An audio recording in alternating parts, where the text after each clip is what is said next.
I'm an author. I do freelance magazine work and I've written a whole bunch of books, probably 25 or 30 of them. And I love what I do. And I never had any desire to start a YouTube channel or to appear on TV. In fact, I don't even like having my photo taken. I mean, what's the deal with selfies? Why do people like taking photos of themselves so much?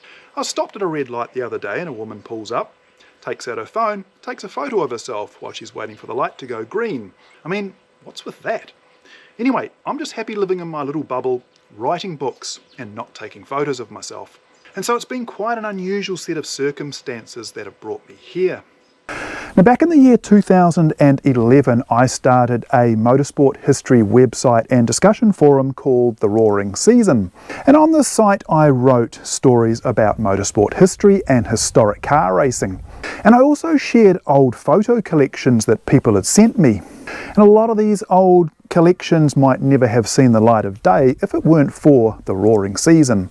Anyway, after a few years the site was generating quite a lot of interest and I was contacted by the producer of a TV show called Sky Speed. Now this is a weekly motorsport show on Sky Sport and they wanted to do a story about me and The Roaring Season. Now I sort of agreed, but at the same time I really didn't want to do it. I didn't want to be on TV. And so I just made enough excuses and I stalled them for long enough that eventually they just stopped calling. And then a few years later I was contacted by a guy who was starting a motorsport history TV show. And he wanted me to present a small part of the show. Now again, I agreed, but I really didn't want to do it. The thought of being on TV just scared the crap out of me. In the end, I did one show and I really didn't enjoy it, and I sort of made some excuses for why I couldn't do any more shows, and eventually he just left me alone as well. And then in the year 2021 I was asked to do the track commentary at a historic racing event called the Taupo Historic Grand Prix. This is quite a fun job where you basically sit in an air-conditioned tower that overlooks the track. You talk about the cars and you talk about the racing, and they feed you. And at Taupo they've got a really good coffee machine.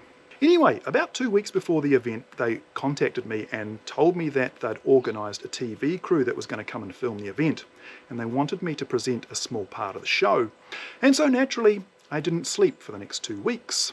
In the end, the TV crew had their own reporter and they sort of ran out of time, but they did interview me for about 2 minutes. So in a way I was sort of let off the hook. But on the trip home I realised I needed to face my fears. I needed to stop running away from all this. And so I decided to start a YouTube channel. Now I figured that I would feature cars and stories that interest me. And if no one ever watched, that was okay. And if I sucked at it, that was okay too. At least I was facing my fears head on. Now the experts say that when you start a YouTube channel, you're going to suck at it for at least the first 100 videos. And I've made about 60, so I've got about 40 to go before I suck less. So that's something to look forward to at least. Now YouTube is a funny thing.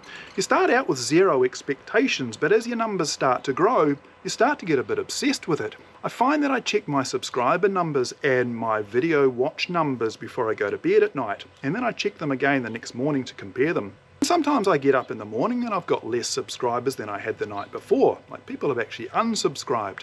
But that's okay, this channel isn't about me, it's about the cars and it's about the stories. And video is such a great way to tell these stories. So if this is something that interests you, then welcome aboard, it's great to have you here. Now I've found that if I work really hard and try and make the best content as I can, even with zero budget, that the numbers do grow. And getting to 10,000 subscribers, even though this is still a really small channel, it feels like a real achievement.